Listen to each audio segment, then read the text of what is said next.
The hidden reason you stop before results appear isn't just a title, it's the quiet trap most of us fall into when progress feels invisible. We all carry an image of success in our head. It's usually borrowed. Someone else's routine, someone else's results, someone else's confidence.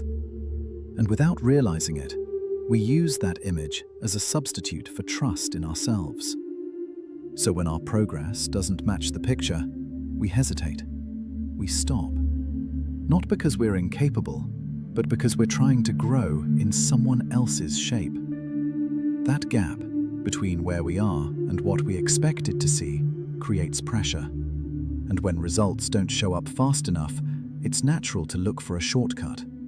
We study other people's success, their habits, their systems, their timelines, not always to learn, but to escape uncertainty. The problem is, shortcuts borrowed too early don't create momentum. They create confusion. Because you're still building the foundation, and now you're judging it against someone else's finished structure. So here's a small shift that helps early on. Stop asking whether your effort looks impressive, and start asking whether it's repeatable. If you can repeat it, you can build with it.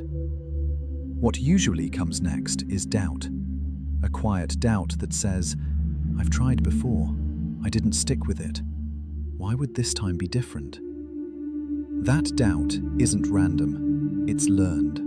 It comes from starting strong, not seeing results quickly, and walking away before anything had time to take root. Over time, that pattern weakens self-trust. Not because you can't commit, but because you don't yet have proof that you can. So instead of chasing confidence, try this. Aim for continuity. Confidence is earned later.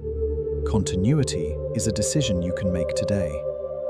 When the work gets repetitive, boring, or unclear, something inside you looks for safety. And that's where self-sabotage often shows up, not as destruction, but as protection. Stopping early feels safer than staying long enough to be disappointed again. There's nothing broken about that response. But if you want to move forward, the fix isn't more intensity, it's lower pressure. Make the work small enough that quitting feels unnecessary. Consistency survives when the task feels almost too simple to resist. This is where consistency quietly does its real work. Not by forcing outcomes, but by repairing the relationship you have with yourself. Each time you show up, especially when nothing dramatic happens, you send a signal. I can rely on myself. Most people are waiting to feel confident before they begin. Consistency works the other way around. You begin, and confidence follows, slowly, almost unnoticed. That's why progress often feels invisible at first.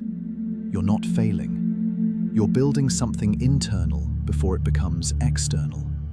And when you stop measuring success only by results, you start noticing the real change.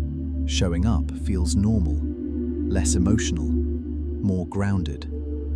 So measure success differently. Did you show up today? That's enough. Once you stop borrowing others' timelines and start honoring your own, growth becomes sustainable.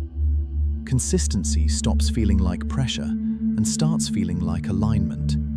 Not a rule, not a grind, an agreement you keep with yourself. In the end, consistency isn't about proving anything to the world.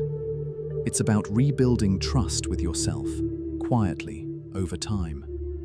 When you stop chasing shortcuts and stop borrowing certainty from other people's success, you give yourself room to grow honestly.